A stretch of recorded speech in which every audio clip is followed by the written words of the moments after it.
अहिले चाहिँ हाम्रोबाट मेरो दाइ भाउजू आउँदै हुनुहुन्छ।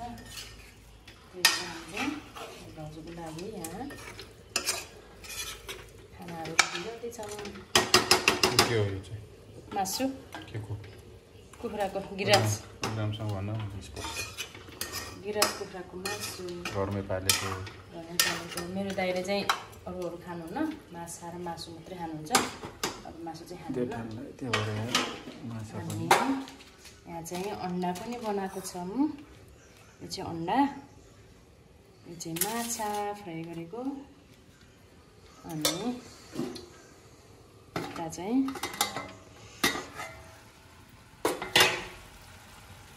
काउली र आलु बनाउँदैछौँ हामीले।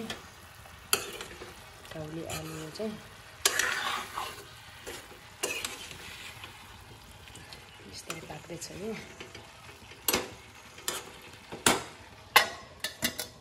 अनि यता चाहिँ फेरि अचार, आलु, काँक्रो र मुलाको अचार।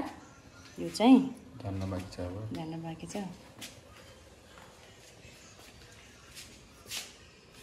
अनि रोटी पनि बनाउँदैछौँ। मेरो आमाले बनाउनु भएको रोटी चाहिँ बिहानै उठेर बनाउनु भएको आमाले रोटी चाहिँ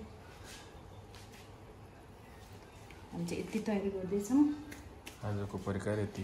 आजको परिकार हेर्नु होला सबैजनाले। लाइक, सेयर, कमेन्ट, सब्सक्राइब गरिदिनु होला। बाई बाई साथीहरू।